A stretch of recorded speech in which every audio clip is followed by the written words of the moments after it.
All right, let's do it live on a Thursday edition of Cleveland Browns Daily. Merely Beau and the Great Z. I would love to start this show off with a stat that would just wow the people. I wonder if you have one of those. Are you ready for this? Am I ready? I just said I'm ready. In fact, I said I'd love it. I gave this stat to Gibbe earlier today, and Gibbe is already making plans because why wouldn't you when you hear the power of this stat that I'm going to give you in the clear correlation to greatness? You ready? Yeah, your pen? I want your pen to be ready. Okay, here we go. It's not a fountain. I wish it was a felt tip. I'm sorry. The huge downgrade. Here, would you like to use this because this is a this stat is of great importance. Yeah, go ahead. Yes. Your Cleveland Browns lead the NFL with 7 rushing touchdowns this season. That is the most in the first 2 games by any team since the 1971 Dallas Cowboys, who had 8 rushing touchdowns in the first 2 games. Okay. The 1971 Dallas Cowboys would go on to lead the NFL in scoring and win Super Bowl 6. All right. Okay. Right? I mean, it's not like we didn't pick them on this show to win the Super Bowl. Gibbe, pack your bags. Let's go. We're going to L.A. Los Angeles. Let's go. Super Bowl. I would like to be requested to not be tiered for that trip. No. Why do you got to go there? Well, we're going to L.A. for week 5, if nothing else. Oh, yeah, that's true. You will. And you won't be tiered for that one. Twice this year. Yes, so would I. Well, you'll be living your best life. I'm good. Yeah, I'm safe. You're safe. Give me safe, pal. I'll wave to Zegura from the hotel window. That's gonna be a tough. Speaking of ungrateful Gibbe, what else? Beatbox. Okay. Beatbox, Manto, the good doctor, Pete Aziz, going to be attending the nice. the Bears game this weekend. Beatbox coming in for Chicago. And are these Bears fans or are they Browns fans? Oh, well, I didn't know. Browns you said fans. coming from Chicago. I didn't know. If Beatbox lives in Chicago. Of The good doctor still lives here in town. All Manto's coming from Florida. He's not really. He doesn't have a team per se, but he does. He did text me earlier that he really hopes the Browns win the match. Win the match. Yes. So Manto, die hard. But Beatbox, I was texting with him, and Pete has got another guy, a good friend of ours from town, who's also going to be coming to the game. So that's 4. So Beatbox wasn't sure, though, that the 4th ticket was being used. Coach is up. I'd love to hear more of this story. However, Joe Woods is at the podium. So let's hear for the defensive coordinator, Joe Woods. In your mind? It is progressing. You guys are down. It's the NFL, so they're not going to wait for us. So, we're working hard to get better in areas that we're not playing well in right now. And that was an emphasis we've had all week. And it really comes down to us just really playing together as a unit. For us as coaches, just making sure we're game planning, putting the guys in the position they need to be in to make plays. So we're going through that process. It looks good at times, and at times we know there's things we need to fix. Is it where you thought it would be at this point, Joe, or is it not? You know what? I really couldn't answer that because with everything going on with the offseason and training camp, we just have 2 games under our belt. So anywhere I've been, there's always things you're looking to clean up. I think the guys understand the scheme. And, again, it's just a little bit of inconsistency with what we're doing. Is 3rd down a big issue with you personally? Yeah, it's the 3rd down when they had the long, I think it was 17-play drive, was really disappointing. I think we had 5 3rd-down opportunities to get off. And you look at each one of them, if we play a little bit better, we're off the field, especially the first one. And then all the other 4 ones don't happen. But it's what happened. It's on tape. We got to fix it. A lot of conversation from some of your guys this week is about marrying the rush and the coverage.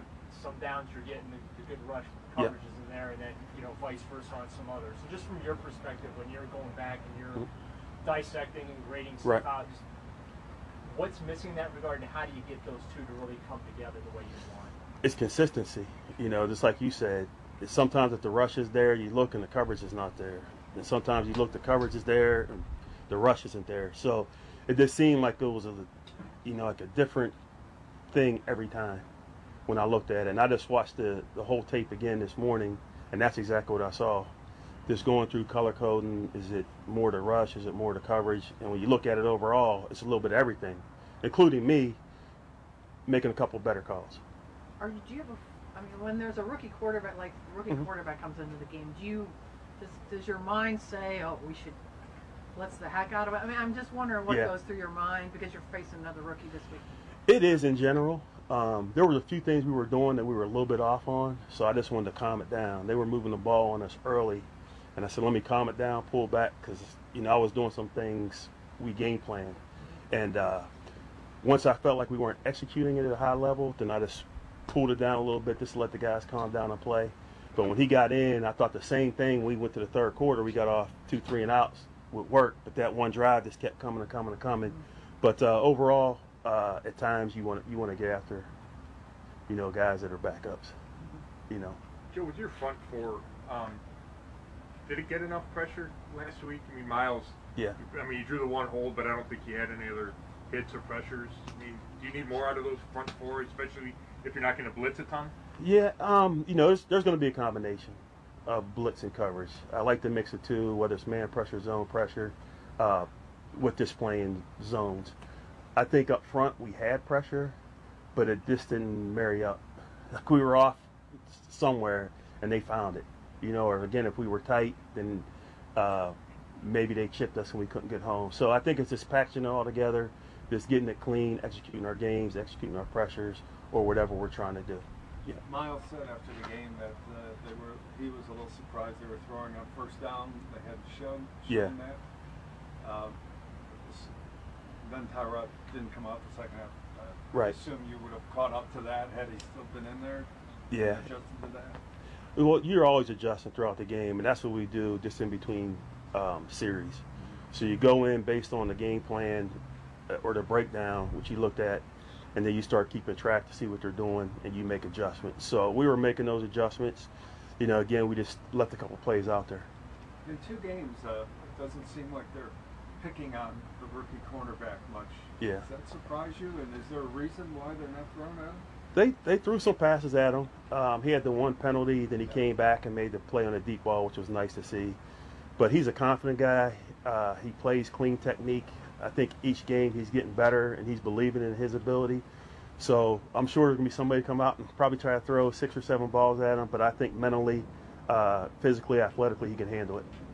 That hit that Brent had on the strip sack, Yeah. I don't think you could probably draw that up any better. Yeah. Well, just how do you get more of that from him and some of your other guys as well? Yeah, it's just mixing it up. It's timely pressures. You don't want to be so predictable that they know it's coming. So we try to make everything work together, whether it's the looks in zone, man, zone pressure. And then now, once you can get them, when you can control what they're doing based on the look, that's when those pressures come home. And that's what we were able to do on the pressure when Grant sacked the quarterback.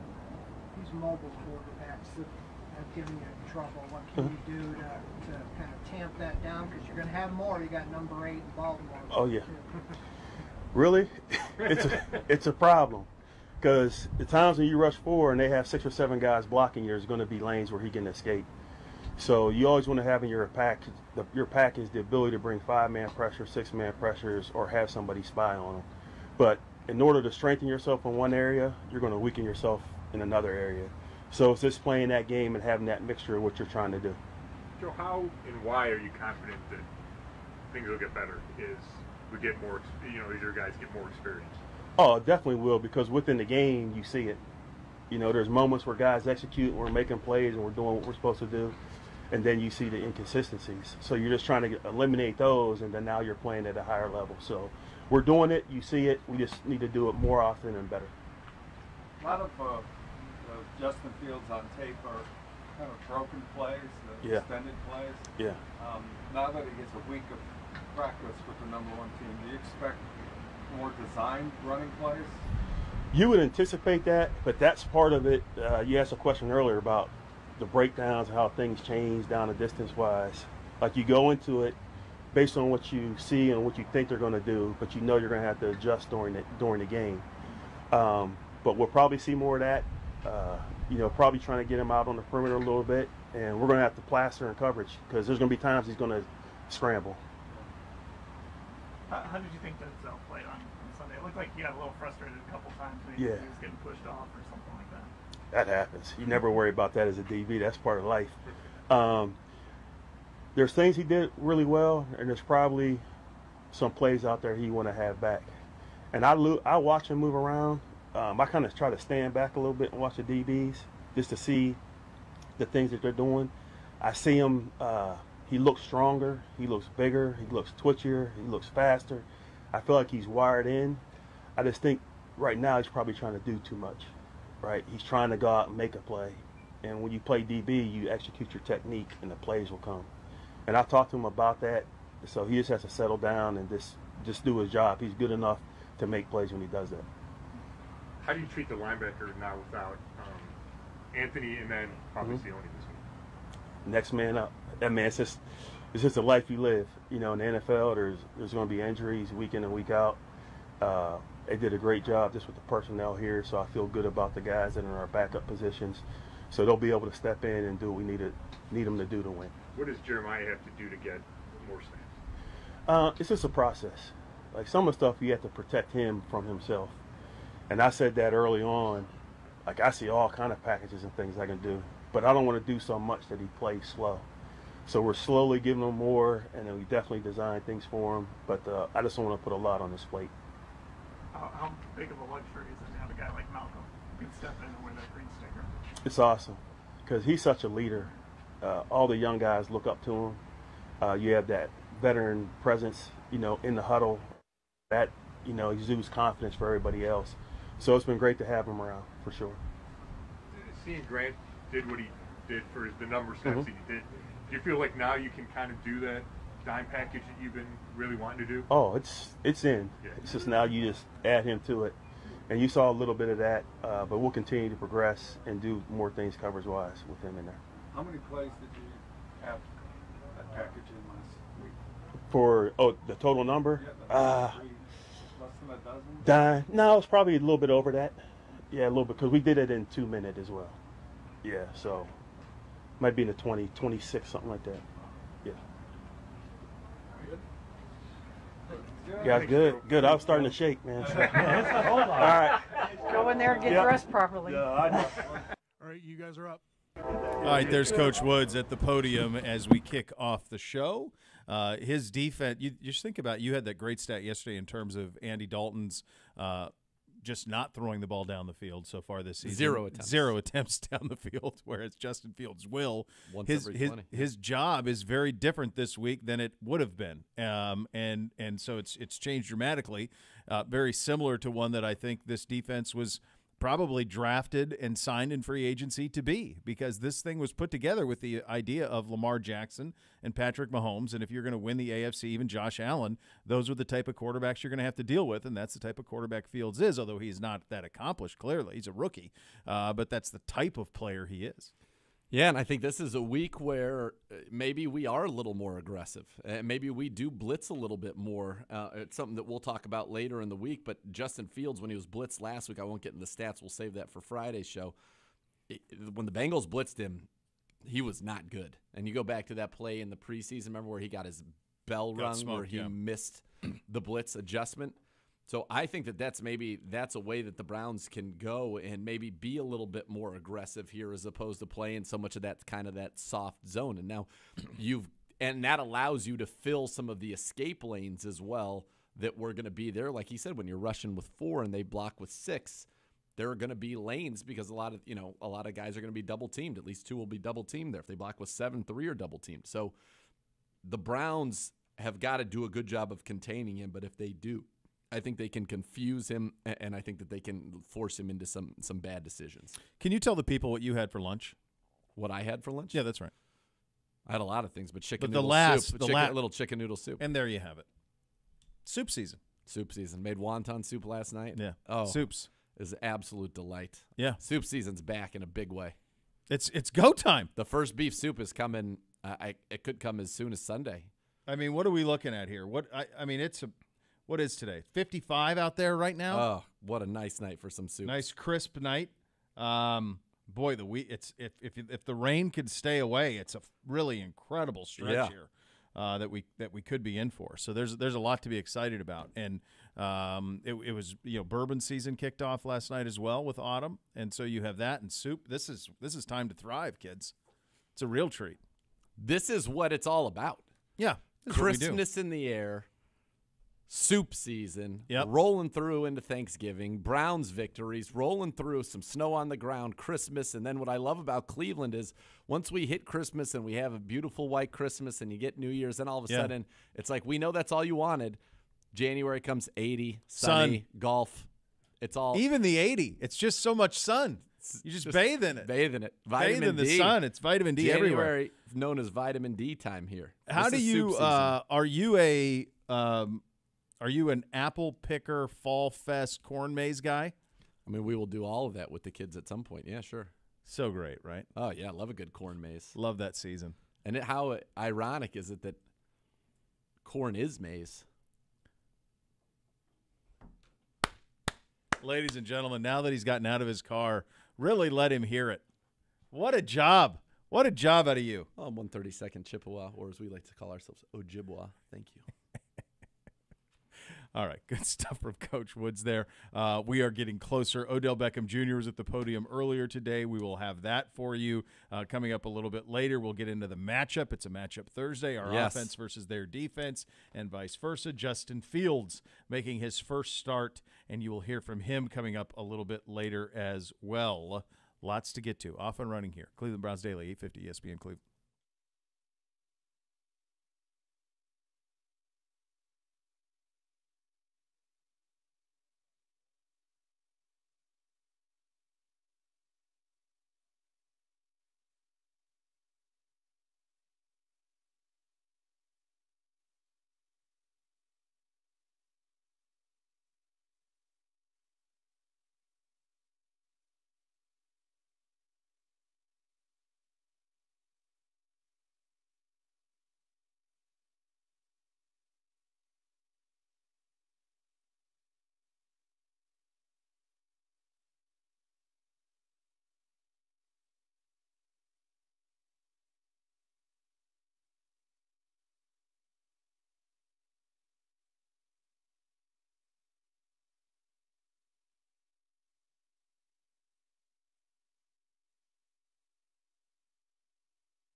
All right, welcome back into Cleveland Browns Daily on a Matchup Thursday edition of the program.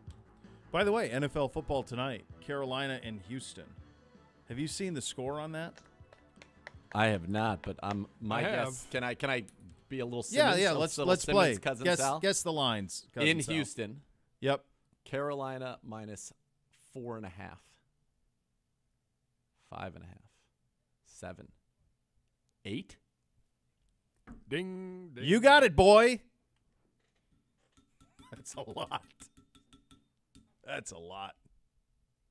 Carolina's been pretty good, though. They have been, and, you know, I just think Houston's got a lot of pros. But they have lost quarterback. They beat the Jags, and they lost by double digits to us. I'm going to give you another one that's so that one I just wish the number it was a little it's high on the high end. Okay. One that I think tomorrow we'll be going, boy, really? Okay. All right, that doesn't seem like enough. Let me guess it here. All right. I shouldn't have let it up that way. So Arizona at Jacksonville. Arizona at Jacksonville. Arizona minus 11. 7.5. Right?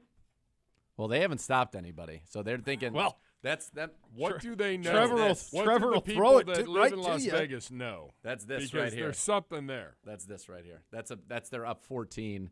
Lawrence to Marvin Jones with 20 seconds left for a meaningless score, and they win by 7. Yeah, I don't know. I'll tell you right now, I'm taking the Jags right now. Jacksonville has been just slumped this season. Yep. I mean, they just have been. Did you hear Vic Fangio, by the way, what he said in his presser? I did not. He said that when he talked to Urban pregame, Urban was like, man, in the NFL, it's like every game you're playing Alabama. Yeah. I told you. But he said that after playing Houston in week 1? Yeah. And who they play last week? Denver. Vic Fangio's team. Right. Yeah. Which are not necessarily the creme de la creme, my friend. Not even Arizona, who they have this week. Those are that's Arkansas. That's right. Yeah. Yeah. I told you. He had no idea. And I think he relied heavily on Jimmy Johnson. And I would bet you that he didn't watch much NFL football, probably next to none, because he was in the facility watching tape every Sunday for the last 20 years. I'm sure he was naive to player acquisitions and drafting and so forth. And this is going to be. I mean, you see him put out that tweet like we're going to get it right, like as if he was talking to recruits. Did you see that? I did. Sunday. All of this is really something remarkable, I think. Yeah, I would agree. All right, this plan we'll get into the breakdown. This is a fun game here on Sunday with the Bears in town. Historic team, obviously, and Justin Fields getting his first start. I imagine that he is going to be drinking out of a fire hose this week. Yep. The emotion of returning to Ohio, I think, will be very real for him. I imagine he gets a little bit of he'll probably get some cheers from people who are the Buckeye fans because he did a lot for that. I mean, let's remember this with Justin Fields. This is a guy who is as responsible as any administrator or any coach for there being Big Ten football last season. Yeah. I mean, he was a one-man. They put him on Good Morning America to convince people to play. He was the one-man PR machine that was the face of saving Big Ten football. And he did it. They got 5 games out of it. But he was that, and you're thankful for that because without him, I just don't know. Real quick. 2 great things that I've seen today. All right. One not important, one rather important. Okay. Unimportant. Carolina Panthers, speaking of the Panthers, their Twitter today, all-time elite. Hold on. It's pretty spectacular. You have not seen this? No. Oh, this is great. I don't follow the Carolina Panthers. Me neither, but it went pretty viral. All right, let me pull it. Get in there. Oh, boy, we're going to get a reaction to this. So this is their tweet about tonight's game. You can go ahead and you can narrate it as you. Well, I'm trying to get it to pull up. All right, here we go. It's already lightning fast Wi-Fi. All right, here we go. We've had issues today. The pinned tweet is that the panther that looks like it's like the thing from Ghostbusters. This is just a video. You know that I'm talking about, like the animals in Ghostbusters, like the animatronic. Yeah.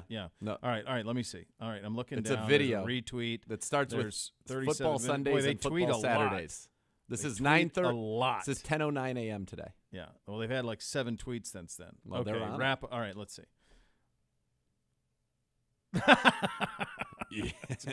All right. So they have 2 lovely ladies who are kissing at a camera with Sunday Night Football, Monday Night Football, and then behind is a man who looks like he could be an extra in Born on the 4th of July, who then is doing the same. It's a lot of Tom Cruise in Born on the 4th of July. It is. It is. It's a viral video from like a fight, I want to say, from back in the day. Like It's something. Is or it a basketball. fight or basketball? It could be basketball. It could be March Madness. I don't know. I think an NBA game probably. That guy's great. Oh, I mean, and they're. I see. That's really strong. His ability to just come in there and steal. To a shot. know what was happening Yeah, and the to camera. have the wherewithal. And to point it. Oh, the eyes. Also, the fact that whoever was on the camera Knew how to. zoomed in, Saw it happening. Saw greatness. and took advantage of it. All right, so He that did. So that was good. the That good. unimportant. The important thing, Chris Motorelli, one of our great colleagues here with the Cleveland Browns, who has battled some health issues, is back in the building for a first time in a long, and I mean long time. And what a sight for sore eyes. He looks great. It was great to see him back here. Gibby and I both were like, We did not know he Didn't was know. going to be here today. wow. But that is fantastic news. So That's big great. shout out to Chris. Welcome back. We are happy to have you back. Much love. That's great to see. That warms your heart. Yeah. Your belly's warm for soup season. Your heart is warmed with the return of Motorelli. Oh, that's Welcome beautiful. back. Yeah, it was great to see Yes. him. Great to see him. It's not chili season yet, though. I think that has to be October 15th. No, Or I later. mean, today you could get away with it, a 55 and rainy, but it's Right, but you don't it's wanna run that Saturday out. it's early. 70 degrees Yeah, and sunny. no, it's out. early. You don't want to run that out right No. now. That's a mid-October, mid Right. to late October. Soups have the ability to go all year Soups long. transcend. Yeah, you can go a little summer minestrone. You can go a little gazpacho if you're into, or a vichyssoise if you're into a cold soup. There you go. A nice bisque is always appropriate, I believe, before a big steak. A little lobster bisque, I followed like by it. a crisp I like it. Caesar, then a big ribeye. Sure. Had Thanks. a delicious gumbo last night. Took the blonde out for her birthday, and as you know, it's been a while since your kids were young kids. But as you know, there is a finite amount of time. Yes, that a dinner clock has starts to immediately. That dinner has to be delivered upon. Yes. Before meltdown happens. Yep. So we sit down, everything's going good. I'm pretty smart with things. Like, as soon as the waiter comes over, drinks, we know exactly what the drinks are going to be. I got appetizers in mind that I know everyone's going to like. Let's keep them moving. Bring some bread for them to mess around with. Let's keep it moving. Don't do it to me. So we're doing all of that. Everything's cruising along. We sat down at probably 6:20. Okay, so my rule when the boys go out to dinner, and I do take great pride in the fact that they're well behaved. Like, they sit down, they put a napkin on their lap. There are no phones. We're going to talk as a family, and we're going to praise your mother in this case because it's her day. But you got to be on my team. If you're wait staff, if you're a restaurant, you got to be on my side. You got to understand the circumstance, the foxhole we're in. I got your back. You got mine. Yeah, you're a part of the operation. Yep. Who's got my back? I got your back. That's how. I got your back. That's all the way it's got to go. And we were cruising off to a great start. Having your back, by the way, could be very profitable for this person when it comes to the tip. When I am willing to compensate for having my back in this situation, it makes me blush. So, it's 7:10. It's 7:10. So we've been there 50 minutes. The food order probably happened at 6:35. Okay. 6:40, the food order, the main course. So in the meantime, we've had some salads and soups and apps, and it was all delicious. Yes. And it's 7:10 and nothing yet. And we're going up. I know it's ticking. And now all of a sudden Bootsy's getting up and he's wanting to have conversations. Once he And gets so mobile. Once it's okay. So then what happens? All right. So now we're going to the bathrooms. Kids are going, now we got to go to the bathroom. Okay. All right. You. We get to it's like 7:18. And my boy Beamsy, the middle boy, goes, he just starts, I can tell, is now visibly upset by how long, he doesn't let much get to him. He's pretty even Steven. And at how long it's taken. And he ordered chicken fingers with noodles and red sauce. Okay. Feels pretty easy. So he hadn't eaten since school because I didn't let him have a snack. So he's now hungry And he goes, I go, Beams, what's wrong, dude? What's going on? What's the problem? It'll be here. You know, and there were several of these. And then finally he goes, we can make chicken fingers at home. Let's just leave now. Jeez. Had enough. So he's got a point. So that causes the food finally shows, and that now you're eating. You're rushing. You're not even savoring. No. And this was a meal to be savored. It was a meal to be savored, and then I am of the sort where if there is a glass of wine that is half drank, and you know the lovely wife was having a glass, and so, but she was like, "Well, I don't even have time to finish this." I'm like, well, I believe I'll finish it. We're not gonna.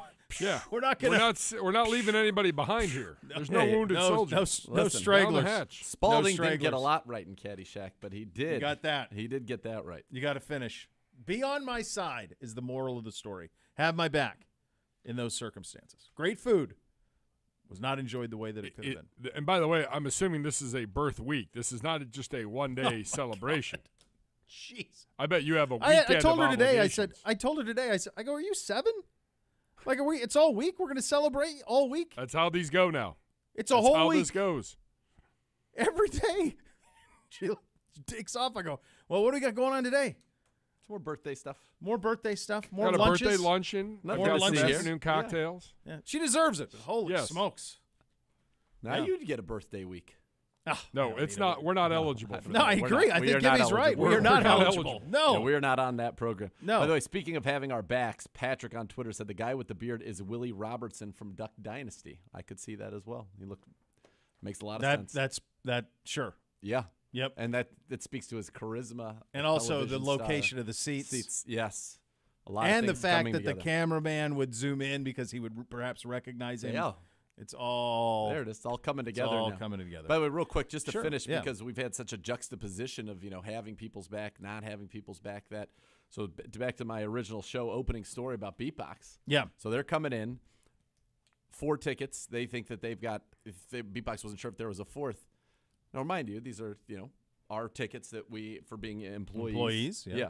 Beatbox, are they staying with you guys? Beatbox and Manto are, yeah. Oh yeah.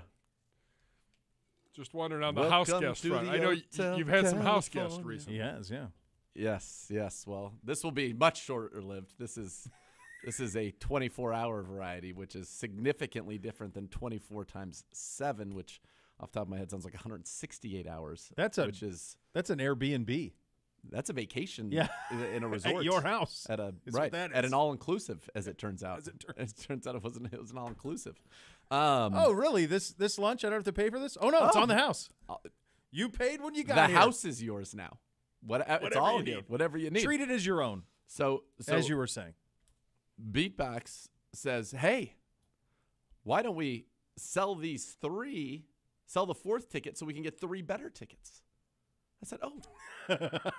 Sell the free tickets that you gave them that are your employee tickets. Right, which are not eligible Which to are be not sold anyway, eligible to be sold. As they should be. Sell these. And get better. And this not good enough. Better. A wonderful free ticket. He's like, let's sell 4 free tickets and get 3 better tickets. I said, these aren't good enough for you?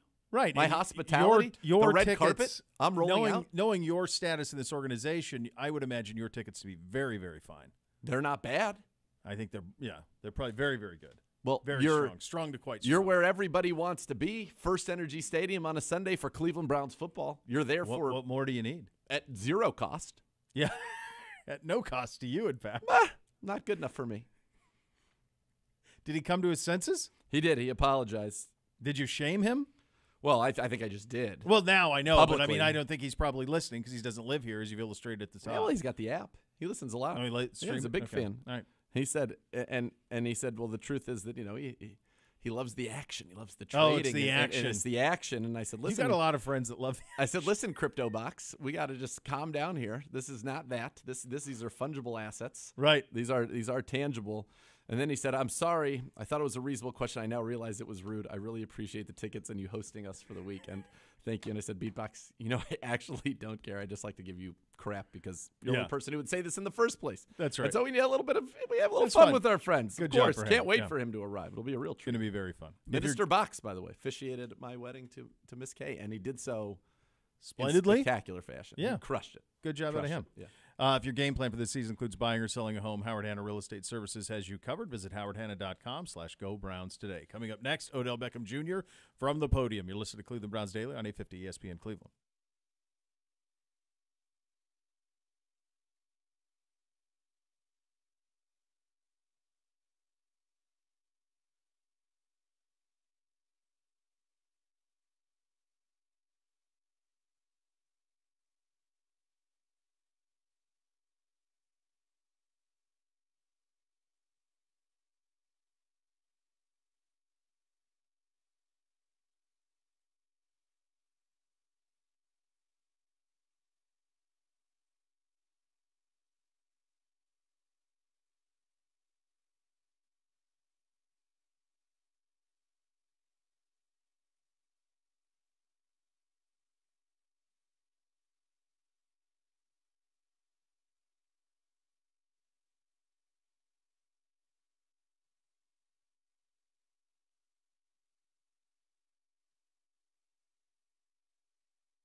All right, welcome back into Cleveland Browns Daily. When you're dedicated to bringing the best value to your customers, you got to do a little work. And at Northeast Factory Direct, founded on the principle that quality shouldn't have to cost you a ton, they prove that every day. They keep the overhead low, they buy by the truckload, and they pass the savings on to you, the customer.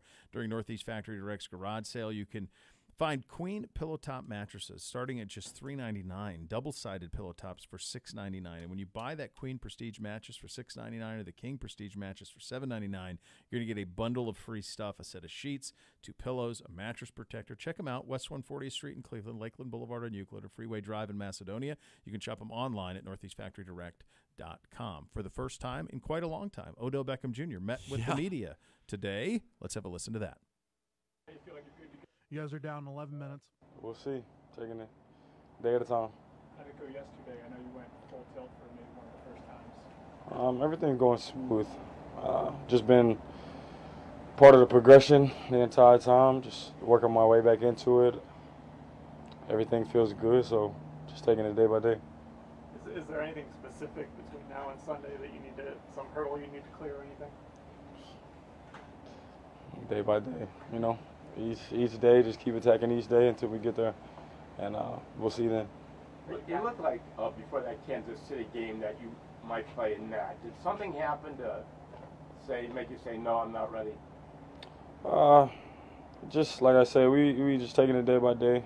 A long time ago, before the season even came out, the original plan was, you know, before even seeing the schedule, it was 11 months post-op. Now I'm at right around 10 and a half. So, you know, the progression started. I started to progress faster and faster, and I definitely was itching, you know, wanting to go against that team, but it just didn't happen today. So, like I said, I'm just following God's plan. He put me in a good place to be here right now. So, like I say, it's just a day-by-day process. So technically, you're still ahead of schedule in a couple weeks? Yeah, I guess you could say that. Are you past the point where you don't think about the knee anymore? It's been a long time since I've just thought about the knee. You know, this is the third time being on that surgery table, so it's just a different feeling. The first time when you came back from the ankle, it was tough to overcome that. I felt like this time it was a lot easier in the process, more of a spiritual healing, I would say. When you do get to play, you know, what's that going to be like for you, whether it's Sunday or in the future? Whenever that is, I know that I'm just going to be excited. I've worked extremely hard to not only get back but improve and try and be better than I ever have been. So I'm definitely looking forward to it. It's been a long time. It's been a long time in that cave, just putting yourself back together. I had a great team around me for the entire process, a great support system. And it's going to be special. Like I say, it's been a long time. Odell, you look really good, to me at least, running around, and you have for a while. Do you feel as fast and explosive as ever? I guess we'll see. We'll find out, you know, whenever I get out there. I know that game day energy is different than a practice when the weather is like it is today. It's a completely different feel. So I'm just looking forward to the moment whenever God lets me get back on the field. Does the Jarvis injury speed up the process at all? Does that give you more motivation to come back sooner? No, it was just very unfortunate. It's like playing phone tag with your best friend. You know, I went down in the season last year, and you know, we dreamed of being on the same team in the NFL and playing together. And then, you know, the week where I feel like, all right, let's look at it, and then, you know, he goes down. So it didn't speed anything up. He's a guy who can't be replaced. His energy, his presence on this team as a leader, captain on this team, you can't replace him. But just wishing him to get back as fast as possible. You know, like I said, this was a dream come true for us. Odell, what is better than ever for you? Is there a way you quantify that? I don't really know how to answer that. You know, just like I said, better than ever. You and Baker spent a lot of time during camp working off to the side, even though you weren't doing the team reps. You and he still got together. So, how much further along do you think you were able to kind of advance that chemistry with him without actually having to do that 11-on-11 contact work? Just being able to be on the side, to run your routes day after day after day. And, you know, we had a good plan here as far as day on or day off or 2 days or however we did it. It seemed to work out just fine. Just being able to run those routes, get timing down, and keep progressing, you know, day after day. See how you feel one day, come back the next day. Like, just starting to hit it. I definitely think that we're in a good place. How much does an injury like yours make you think about your football longevity and all you want to accomplish in the rest of your career? I mean, it's an obvious answer. You know, when I hurt my ankle, it kind of was devastating. To get on the surgery table for hernia surgery is devastating. Knee injury is devastating, but it's just about, you know, your why, kind of like, what do you do it for? And for me, for the kids out there who, you know, have that feeling of wanting to give up on something, that's all I can think about is what message would I send to them by giving up now, because I haven't reached the goals that I wanted to reach, the accomplishments, the things that I set in sight are still not out of sight for me. So I just find a way to keep going, be resilient, and just try and find a way to get better each and every day. Back to the chemistry question with Baker, how would you compare that now, even though you haven't played in a game yet, to where it was when you first got here a couple of years ago? I don't really know. I feel like that was more of a thing that was made by other people.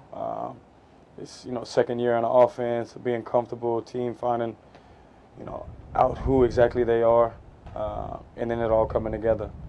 And so, like I say, we'll see how that is whenever the day is. Which surgery was it more difficult to come back from, that ankle or this knee? The ankle. And it would being the first time you've ever been truly injured. That one was tough. You know, the doc who I've worked with since I came in the league was like, that could have been, you know, a career ender. You know, the ankle will never be the same. It'll never move the same. It got a plate and 9 screws, tight ropes in there, complete tear of all the ligaments on the inside. It just will never be the same. So it was hard to come back from. It kind of led to other injuries. Kind of, you know, how the body works. It goes right up the chain. Is there any sense of nervousness until you take that first hit in a game? I feel like even before injury, everybody's waiting for that first little contact.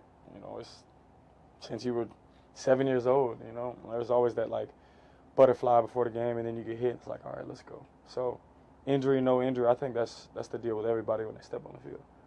What was the most difficult part of the rehab process? Mentally, it's tough to stay in it when it had been year after year after year, especially when you started out so fast, and you know, I had all the goals of Jerry Rice and all these things, and you're slowly just, you know, crushed by injury.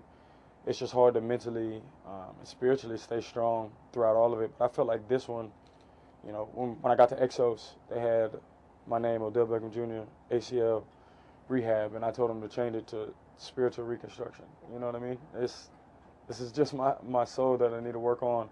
And I found that I'm just in a way better place. My energy, the way that I approach a situation, the way that I approach anything that goes on, I just have a positive outlook on it. And it changes everything. You know, I come out here, it was a gloomy day, and I come out here and then the sun starts shining, you know? It's about how you look at it. I got I have a different aura about me at the moment. And you mentioned, you know, you didn't, like kids, you didn't want them to see you giving up. Did that enter your mind at all? Absolutely. Going to the kids camp when I was out there, every time I you know, obviously my family, mom, my people, my girl, like the people you play for, but most importantly, it's the kids. That's one of the things that I've always felt in my heart, because I remember when I was 6, 7, 8 years old, and I was in the Atlanta Dome playing at halftime for 5 minutes, and Mike Vick was there, and he was one of my favorite players of all time. And I remember how I looked at them, and how the moment I got to meet him, how he treated me with nothing but love, like respect, and that's what somebody, knowing that I was going to inspire somebody to come chase their dream and 10, 15, 20 years from now be in the NFL. So I know that I have a responsibility, and I don't take it lightly. But I guess more what I meant was, is that in your mind to, I don't want to say give up or retire, Yeah. is that in your mind at all? Nah, I feel like, I mean, I told you, you've seen the stories where I was 23, 24 years old talking about just being done, you know, with the game. And this time it never really crossed my mind. I wasn't going to give up. I'm not the kind of fighter who got knocked out on the last fight and like I'm gonna hang it up. Like, no, I got to come out and fight again. It's just how I am. Is there another step in this spiritual reconstruction, or is that part done? I feel like I'm always evolving in that process. You know, like I said, it hasn't been live bullets that are flying around, so you haven't had as much adversity and trials and things that are going to test you. You know, and the tests are going to keep coming. It's just about how you approach them and what you do from there. So I feel like I'm always going to be evolving in that. You can always check in with me, see how it's going, but it's never going to end. It's been a while since we heard from you. Yeah. Why it took so long? Just here so I don't get.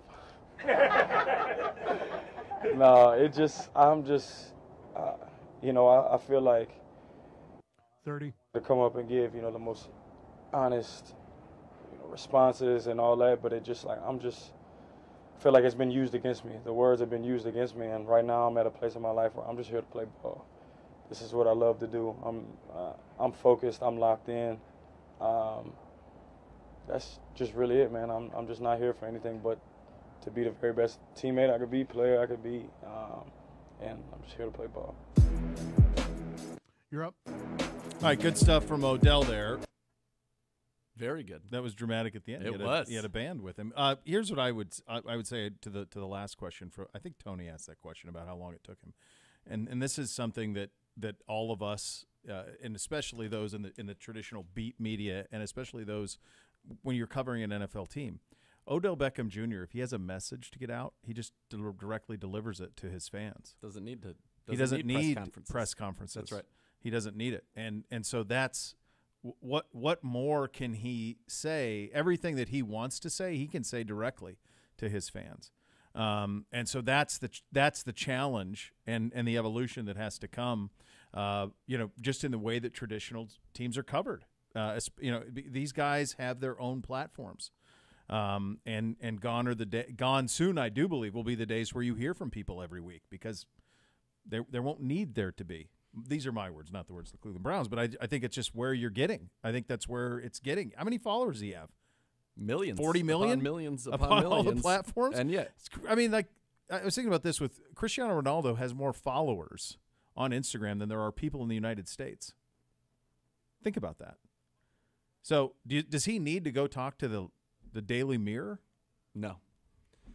No. And he'll get it right. He'll tell the exact brand that he is can go directly to the people who want to hear about it. That's the change with social media and these Right. platforms. And, you know, Odell's a guy that we've said from the very beginning, the first time we got to talk to him, this is a deep guy. This is a smart, thoughtful guy. And I thought you heard a lot of that there, that he wants to be a good role model. He just wants to play football and focus on that and help this team and you know, win. And I can't wait to see him back. I still think he's going to have a tremendous season. And I love how he said, you know, yeah, I'm going to be the best version of myself that I've ever been. Well, what does that mean?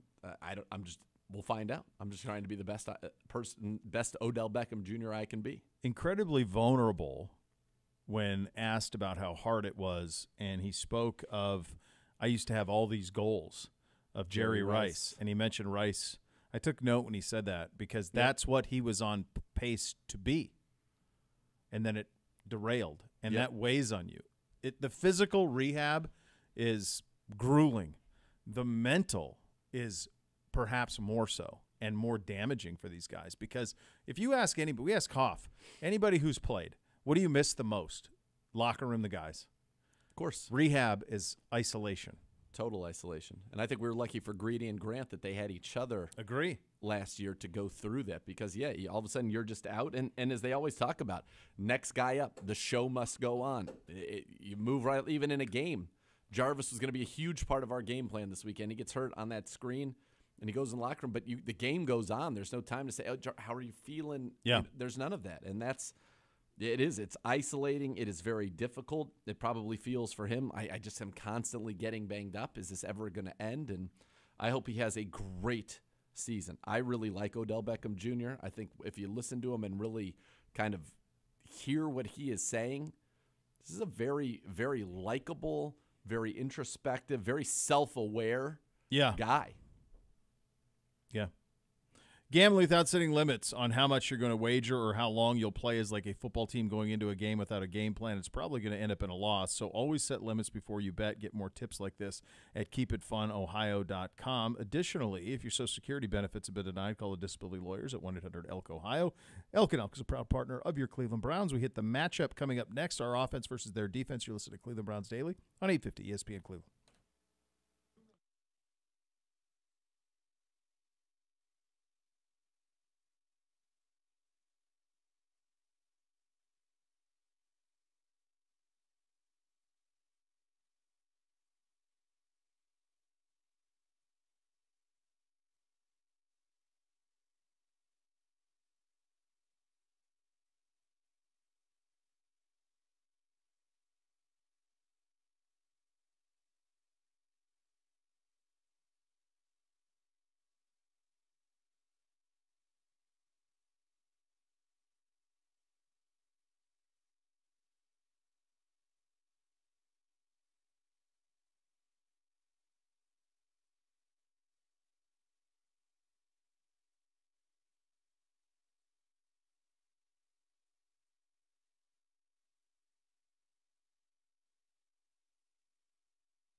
Second hour, Cleveland Browns Daily. I want to tell you about my friends at EOX Vantage, that local presence with the global footprint, trusted by some of the world's biggest brands.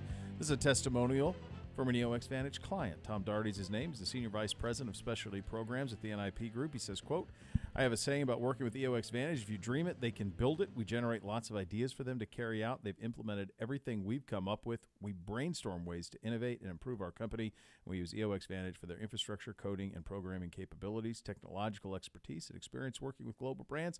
We're absolutely thrilled with our partnership, and you can be too. And you can learn more about EOX Vantage by visiting www.eoxvantage.com or call 216-298-1616. Again, that's 216-298-1616.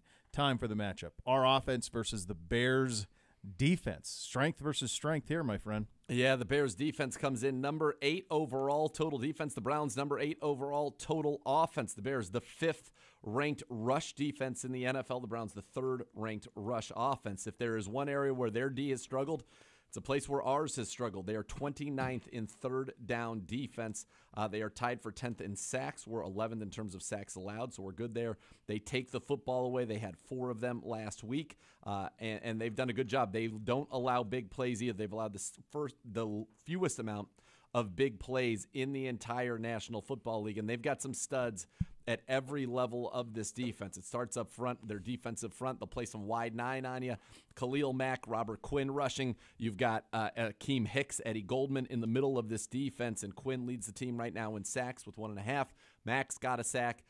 They're very good up front. They can generate pressure, and again, with Jedrick Wills not practicing yet, could it be Blake Hance? That would be a matchup to watch, Hance and Quinn or Hance and Mack, depending on how they line those guys up there.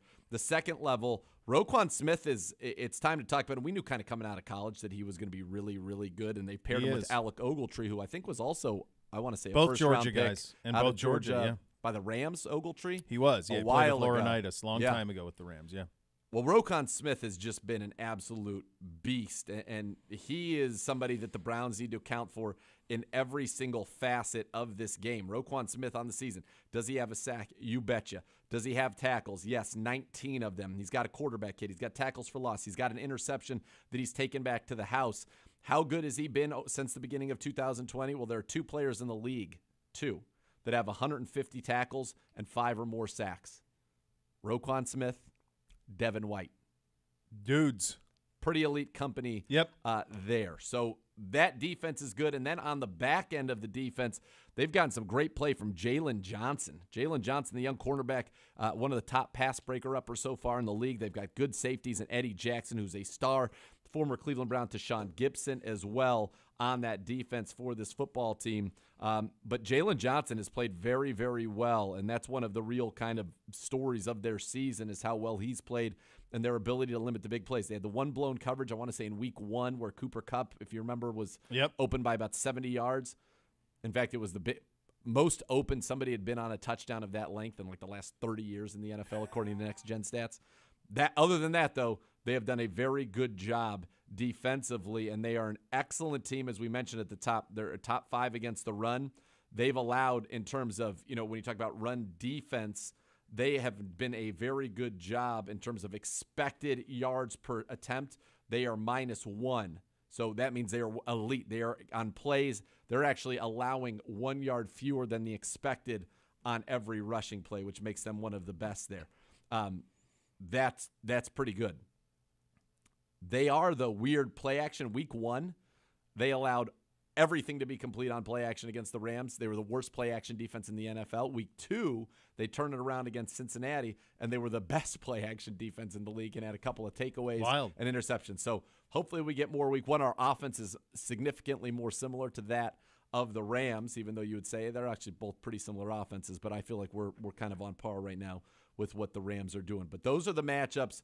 This is a very good defensive football team. It still kind of follows that Vic Fangio formula, whereas last week you knew you were getting cover 2. You're going to get cover 3, cover 6 about 50% of the time, but you're going to get also a good 20% of man 1. So they vary up their coverages. They're also not afraid to blitz. Yesterday we talked about their inability to ever land a quarterback, and they hope that Fields is that. Yep. Well, the opposite is true of their defense. They have been good defensively since Butkus. Bronco Nagurski, I'm sure. I mean, this goes back forever. This is an organization that, for whatever reason, and they're the best example of this, of everything that they struggle with offensively, specifically at quarterback, they thrive defensively, specifically at linebacker. Yep. They just had a great one always. My whole life they've had a great linebacker. Always. There's no exception to the rule. I don't remember a time where you didn't look at the Bears and go, well, they play great defense. They always have played great defense. They always draft great linebackers. They're always good up front. It's been that way forever. It's amazing. Singletary, Urlacher, Briggs, and now into Roquan Smith, who's been an absolute stud for them. Oh, yeah, my you're gosh. right. It's Yeah, they've always had it. How can you be good at only a couple of things? You're good at finding defensive players, but offensively, not so much. Yeah. All right, what's your matchup of the day for us that you like? So we want to attack Kendall Vildor, the cornerback on the season. He's allowed a quarterback rating of 149 when targeted. I like that matchup for the Cleveland Browns. And if you can get Ogletree in coverage, that's where you can exploit him. He's given up 80% completions, quarterback rating over 100 when targeted as well. That was always the knock on him, that he was a little slow to be a 3-down linebacker. So I look for us to attack the middle of the field there. And then when you talk about Kendall Vildor, that's the corner you want to go against, because so far this season, you know, Jalen Johnson has been one of the best corners. He's one of the highest graded corners in the league at Pro Football Focus, already has an interception. So that's where you want to really try to get after him. Vildor has played on the outside exclusively, and I think if the Browns, what you're going to try to do is get your formations to match up with where you're getting Odell if he is back. You're getting your big plays on that side of the field, working on Vildor and Tashawn Gibson, who will take some gambles deep. But up front, you know, the other corner, Johnson, is good, and Eddie Jackson is good a safety as there is in the league right now. Yeah. Defensively, it's a full day. What Gibby wants to know, the Browns put themselves in a position to win if they do what on offense Sunday? Don't turn the football over. I mean, that's really something we haven't done. It's really done. simple. We haven't done it It's really yet. that simple. And you're right. It's a simple thing, but because we have not done it, you have to keep bringing it up. The Browns have never lost a game when they have had a clean sheet under Kevin Stefanski. Just soak that up for a second. Yeah. You've never lost when you've had a clean sheet. Never lost. Never lost. Undefeated. So that's what you want to do. He was right, by the way. His kids are great. They are pretty good. Lonzo's been in the league a while. He just got a big deal with the Bulls. LaMelo's the awesome. deal with Charlotte. Like, he was right. Yeah. Well, the other brother. Well, what do you need, all three? I mean, they're like the Mannings. You get 2 out of 3. Not bad. Not bad. Well, we got a long way to go before somebody's Peyton or Eli in that family. No. I understand, but I feel like he's one. They're more like the Berries. Yeah. Although LaMelo, I think, will be better than any Berry ever was. Yeah. The question is, can the 2 of them together be the Currys? Steph, all-time great. Seth's fine. They're more in the middle. What could LaMelo be versus? Well, and they'll also have Dell being saying, "Yeah, Pops." Well, but old man saying he's never lost. Well, we can say you can say a lot of things, Bo. It doesn't make them true. That was the real lesson. That's right. That you could say a lot of things if people give you a platform. That's right. All right, you'll hear from Alex Van Pelt, our offensive coordinator, on the matchup coming up next. You're listening to Cleveland Browns Daily on 850 ESPN Cleveland.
You guys are down. We talked to him. 9 minutes. He's playing. Yeah, we're obviously taking up to game time, but hopefully he will be able to make it this week. He's looked good so far in practice. We'll see how he feels later in the week, but we're hoping. How do you establish a pitch count for him that's not played in 11 months? Just got to be smart. Those guys that are the competitive guys like he is, they're going to want to be on the field a lot when the juices get flowing, but we just have to be smart. It's a long season. He's just coming back, so definitely have to be smart with his reps. We've written many times, it looked to me like there were times when Baker was forcing the ball to him. Did you see any of that? That can happen at times. I don't know if we saw much of it, but that's one thing that, we as quarterbacks, we can't do. We have to run the system. That's the first and foremost. That's the most important thing, is to run the system. The ball will find him when it's time to find him. No question about that. Can't expect him to come out and have a huge day first time back. We just got to ease him back into it if he does make it to the game, and I think he's aware of that as well as we are as coaches. So it's up to the quarterback to manage that, isn't it? The ball's in his hands. Ultimately, yeah, that's obviously Baker's decision where the ball goes, but the reads will take him there, and when the read takes him there, that's when we'll find out. How much can Odell help, especially given the fact that you won't have Jarvis? Big time. If he's available, that'll be huge for us. Losing Jarvis is big. Obviously, is a leadership role and a production role. So having people to fill in and take that space, that would only help us. So anytime you get great players back on the field, it only makes you better for sure. Alex, Jarvis was such an insurance blanket for Baker. Does that role need to be taken by somebody? I don't know if you could fill Jarvis's role with one person. It's kind of by committee. People are going to have to step up and play multiple spots for him. He is a huge leader for us, and we rely on him to get the things going at times. So I don't know if one person can do that, but I know we have the people that can fill in. It might be multiple people taking that role. The comfort level he gives a quarterback on 36 sure. or something like that. He's a go-to guy. He is. Do you have one without him? I think Higgins, like you said, would be a guy that they obviously have faith in. From the quarterback position, they played a lot together, and they have a good feel for each other, yes. But, to ask Higg to come in and, take the production role of Jarvis would be unfair to him. I know when Baker came back from the locker room after getting checked out, it looked like you guys kind of had a little bit of like a protective type offense for him. Running the ball, tight ends, running backs, short, quick passes, those type of things. Was that the case, and is that something that going into this week that you're cognizant of as you and Kevin put your heads together to come up with a game plan? I always want to protect your quarterback, whether he's been injured in a game or not. That's first and foremost. But I don't think we've gone through this week saying, we're going to change the way we approach our game planning because of that. I think Baker will be okay. Ultimately you want to protect your quarterback at all costs, and we do that anyway each week. The game dictated how we finished that game. We were running the ball well there in the second half. I think we just leaned on the run because we could. I know it's only been 2 weeks, but Baker's completion percentage is way higher than it was last year. It's leading the league. What do you attribute that to? Baker, decision making, accuracy, everybody in the passing game, really spacing, the timing, being in the right place at the right time versus zone, and winning and separating versus man, along with great protection up front by the offensive line. We always talk about chasing completions in the quarterback room, and he's taking it to task. Did you feel like he's thrown it more accurately than last year? As simple as ball placement's better than it was a year ago? Ball placement, decision making, living with the checkdowns, all those things combined to a higher completion percentage, yes. You have so many weapons and only one ball.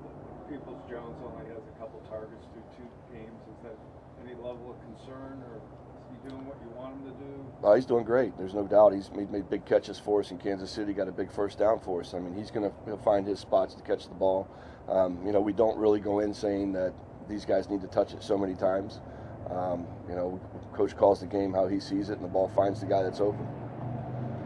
Have you gone over with Schwartz, what he did on that, didn't do on that route? Yeah, definitely. I mean, it's tough. It's a trust throw for the quarterback. You're taking 7 steps and letting it go on one hitch and expecting him to be there.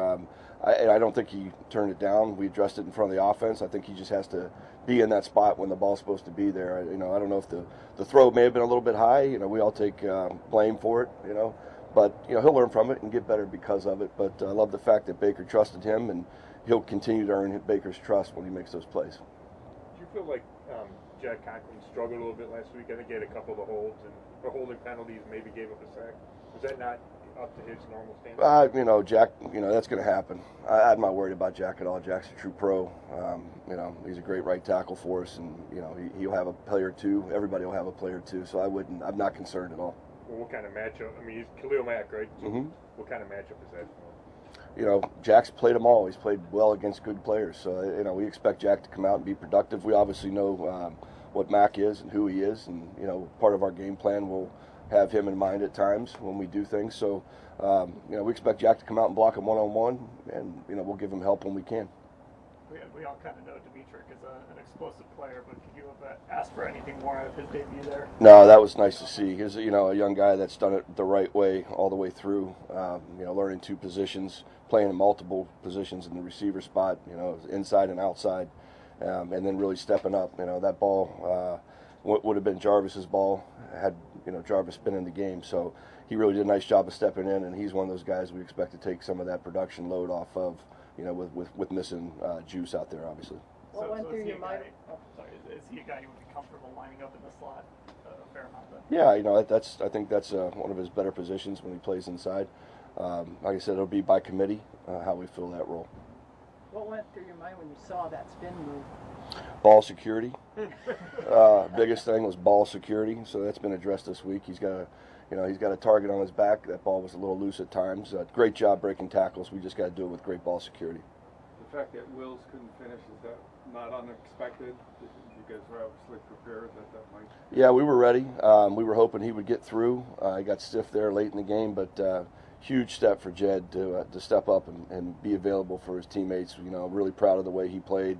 He fought through. The ankle was big and swollen, and he made it to game day, and really proud of his effort to get back for his team.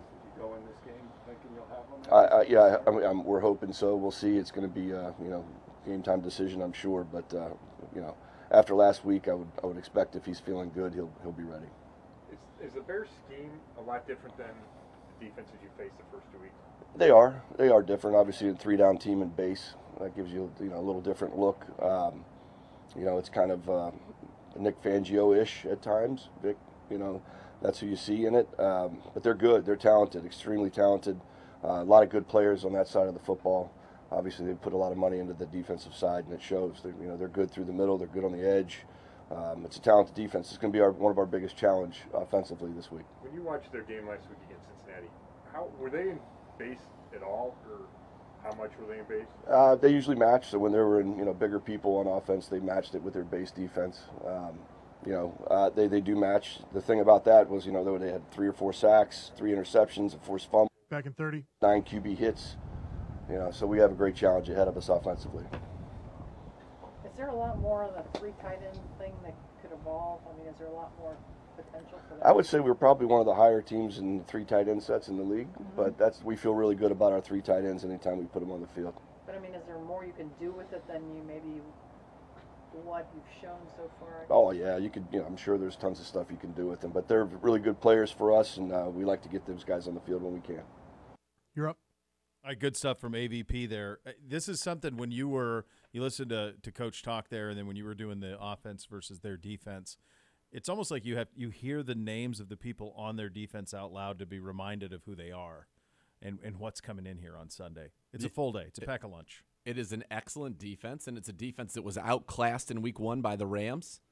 And then it was a defense that bounced back against a pretty solid and frisky Cincinnati offense and dominated them. Now, on the flip side of that, you could say, okay, here's a game where they took the football away 4 times. They scored a defensive touchdown. Yep. And they won 20-17 at home. Yep. So they have never been able to kind of get the whole enchilada on both sides of the football. But this is a good defense. They will make you pay if you make mistakes. We are not going to just run the ball down their throats. No.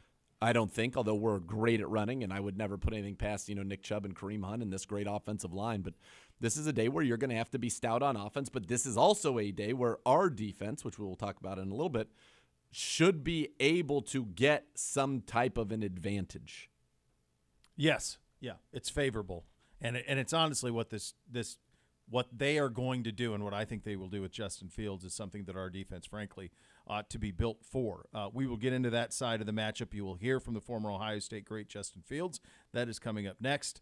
Listen to Cleveland Browns Daily on 850 ESPN Cleveland.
that offense. It is the rookie Justin Fields.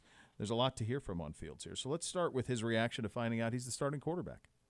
I think it was, pretty much even killed. I think I had a good idea that I was, might possibly start. So I wasn't really surprised by it, but just kind of focused and just trying to get prepared for Sunday. You're up. And let's hear the one where he talks about how he made the change from going from uptight and nervous to being even keeled. I mean, I think my mindset, has been like whatever's going to happen is going to happen. So there's no reason for you to be nervous about it. And if it doesn't go your way, it doesn't go your way. But in the past where I was nervous and it didn't go my way, I look back on the situation. I wish I would have just said, F it, and just went out there and throw every ball the way I should have and stuff like that, rather than second guess myself. You're up. Well, there you go. Look, the kid went to quarterback finishing school at Ohio State. I mean, he told the story in the lead up to one of their bowl games. I can't remember if it was last year or the year before. No, it was the year before. It was before COVID. And he talked about how he was not a traditional student. Like, he took all of his classes online. He basically lived at the facility. He wasn't someone who was out and about on campus having a normal college experience. He went there to be an NFL quarterback. His talent and their preparation led him to be one. He's prepared for this moment for a long time. He was one of these Elite 11 kids. Miss K, good to see you. Wonderful time. Real treat. That's right. And so, but this is a big moment, and the fact that it's in Ohio, I think, will be special. And as you get into our defense versus their offense, this is not. I do not believe this is a very kind way to open your NFL career as a starter against this defense. I don't. No, and I think our defense needs to get after Justin Fields. Fields enters this right now. He's 8 of 15 on the season, just about 50%, 70 yards, 4.7 per attempt, 1 interception, 11 carries for 34 yards, 1 touchdown. He's also put the ball on the ground. And so if you're the Browns, this is a game where you want to get turnovers. The Browns 7-0 now under head coach Kevin Stefanski when they get 2 takeaways in a game. So that is something that I think if you're the Browns, you want to focus on. The other thing, I think this is a game to be aggressive on defense. I had mentioned earlier I would talk about that. So against the Bengals, when Fields came in, he was blitzed on 6 of his 19 dropbacks. So 6 plays that he was blitzed. He completed 2 of his 6 pass attempts for 13 yards with an interception while blitzed. He was sacked twice, and the other 2 obviously were incompletions. So that means he was blitzed on 9 times, 6 pass attempts, 9 plays he was blitzed. 6 pass attempts, 2 of 6 for 13 yards with a pick, 2 sacks. He scrambled a couple of times as well. And so when you look at it, you've got incompletions, 3 incompletions, 2 small completions. You've got 2 sacks, and he only picked up 1 first down on the 9 plays that he was blitzed. It seems to me like you want to get after him and make him make quick decisions with the football that he might not at this stage in his career be prepared to decipher on the fly.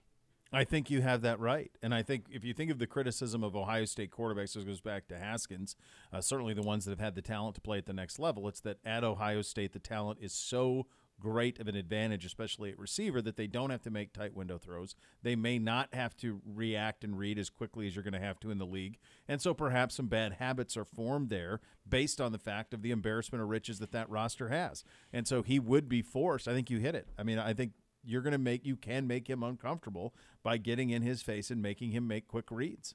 Now he will, as we talked about earlier, he is not afraid to throw the football down the field. He's not afraid to do that. Great arm.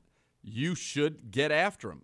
When not blitzed this year, he's 4 of 7 for 47 yards. When he is blitzed, 4 of 8, 50% completions, 23 yards total going back to that first game. But you got multiple sacks on him. You forced a fumble, and you've got an interception. So that, to me, says let's go ahead and make things difficult. You do have to be, as I said, cognizant of his ability to throw the football down the field. He's not afraid to do that. He's done it on 20% of his passes thus far. Super small sample size. Let's be clear about that.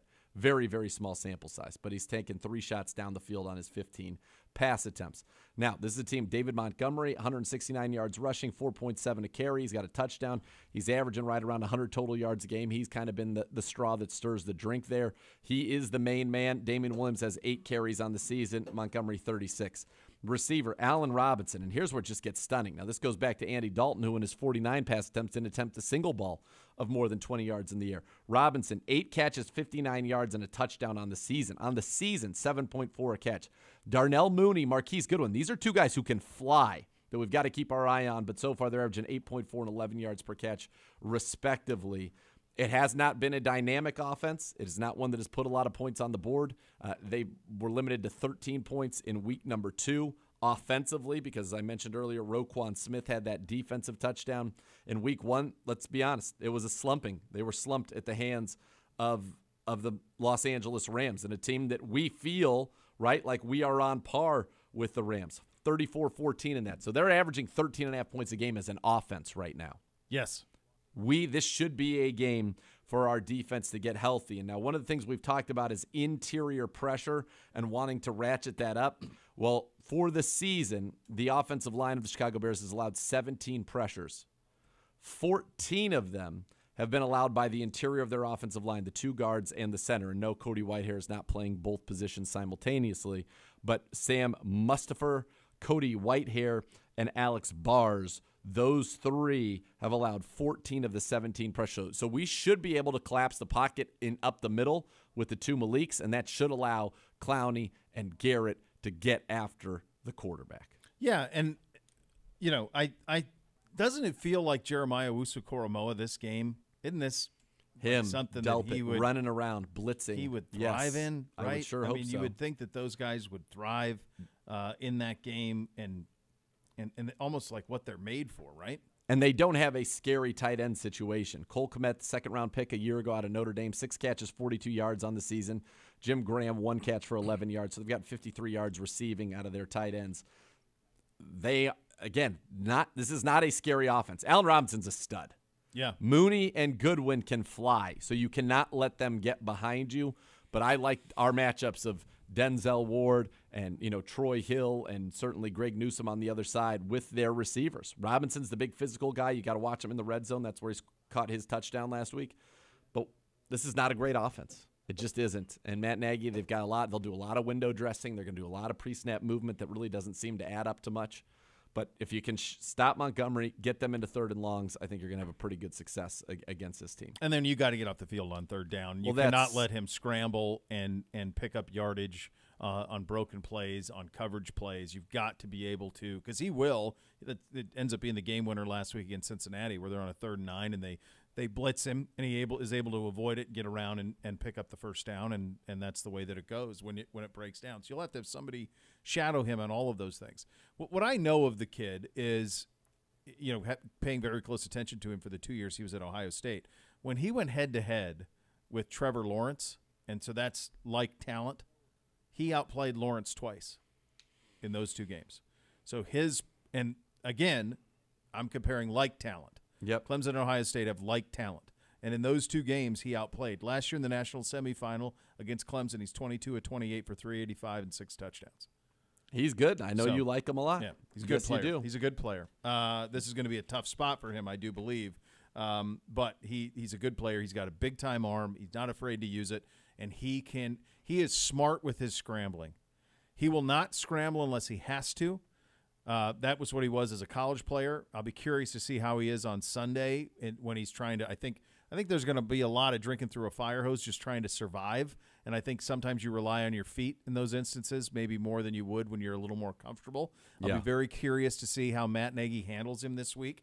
I thought it was a pretty big fail for Nagy to come out yesterday and say, that Andy Dalton's our quarterback. If as soon as he's healthy again, I think that's silly. You're going to have to walk that back at some point. It just doesn't make any sense. It's not needed. It's not necessary. Nobody was even curious about the answer to that question. No. Nobody was curious. No. And you're going to handle that on a week-to-week basis. I will say this for Justin's maturity. He's handled all of this incredibly well over there. He does a lot of media over there, and he handles it really well. He after one of the preseason games, he even spoke out to the fans and say, "Hey, don't boo him." He's a very mature kid, and he is a kid, but he's a mature one, and he has He's been through a lot early in his career, from the transfer and all the stuff that he did to save the season for Ohio State. I just think that this is a tough matchup. And I think Joe Woods, I think last week, Delpit showing you what he showed you. Yeah. To me, if I'm Joe Woods now, I say to myself, okay, now we can unleash him. Let's unleash. We got to, I think, we can unleash him. Yes, unleash Delpit, JOK, use those guys as blitzers, confuse this line, confuse the young quarterback, and I think that should lend itself to some turnovers. We cannot get beat. Now, Cincinnati, I'm sure they've watched a lot of that tape. They get a great job. He ran 10 times that game for 31 yards. Yeah. If you can contain him like that to three yards at every time he tucks it and runs, you're going to be in a pretty good spot. Did Cincinnati, I didn't see the game last week. I saw their game from the week before. Did they play, because in week 1 they played a ton of 3 safety. Cincinnati did. I wonder what they did against Chicago. Because they were primarily in 3 safety week 1, and they were really, really effective with it. But I'm wondering what they did against Chicago in week 2, and I'm wondering if that changed when it went from Dalton to Fields, if that changed. Because I would think a 3 safety, if you have them, and obviously Bates is a stud for them, that would have some effectiveness against him. And if we have a healthy – we've talked about that a lot, that big nickel and playing the 3 safeties – would a healthy Grant Delpit allow for you to use that against Chicago to great effectiveness? So they played – Bates played 65 every snap. Von Bell played every snap. I think their other safety got hurt in week 1. The third safety got hurt in week 1. Yeah, I would imagine, though, Mike Hilton plays a nickel corner, but he plays a lot like a safety. So they basically had Bates – Mike Hilton played 59 out of 65. They basically had Bates, Chidobe Awuzie, Von Bell, Eli Apple, and Mike Hilton on the field for the entire game. They were basically nickel the entire game against the Bears. Yeah. So that's – and you wonder how you get 10 out of 31. It's you got to have guys who can fly and can get him down, and we seem to be built for that, certainly. Yes. Going to be a fun one on Sunday with Justin Fields coming in with the Bears against the Browns. Going to be a beautiful uniform matchup as well with us in the gorgeous white, and the Bears in their classic navy over white. I'd assume, or do they have a throwback that they could wear? That'd be cool, right? If they could wear one, if they could wear the throwback. I've never loved their throwbacks, though. Have you? They're all. Well, I don't like the brown and orange like stripe one. I like the ones they wore last year that had the stripes here on the shoulders. I thought those were pretty strong. I mean, their traditionals are pretty flawless. It's about as good as it gets. Yeah. I don't know if they have a throwback in their catalog or not this year, but it's going to be a beautiful uniform matchup. Still so much more to come. You're listening to Cleveland Browns Daily on 850 ESPN Cleveland.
All right, be sure to catch the Kevin Stefanski Show, presented by Howard Hanna on the University Hospitals Cleveland Browns Radio Network. That's tonight at 7.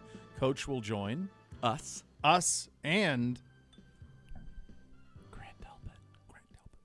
Double deuce. By the way, got a great tweet right here. I think you're going to appreciate. Oh, all right. this. I like it. Look forward to it. From @MakerBayfield1. Oh, Baker from I see Baker. what you did there. Six. Maker Bayfield 1. Okay. Hey, @Nathan Zegura, can you take us behind the curtain and let us in on how much you've been involved with the defensive game plan this week, since you have so much experience covering Justin Fields from your time down in Columbus? Oh, it's a good. That's a very perceptive good question. but unfortunately, I cannot divulge the answer. No. At this time. Nor would you. No. Competitive advantage. Competitive advantage that you have Yes. there. Yeah, for sure. But very your relationships with the people on that staff down in Columbus would only help this organization. Tweet, little birds in my ear. Yep. Oh. Little sparrows. That's little right. ravens. Send a raven. Little sparrows singing little songs. Yes, All my they little do. spiders are out there.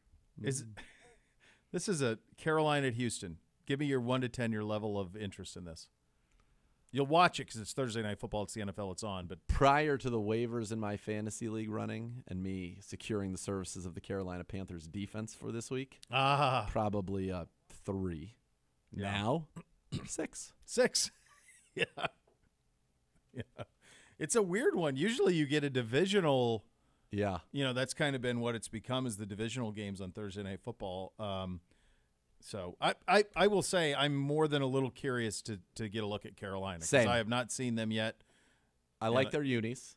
Sure. I like who they've got, and I enjoy post-Gast renaissances, and so I'm excited It's to fun see that to dance on on the national grave TV. a little bit of Adam Gase. Yeah, that is Looking a fun for one. tacos.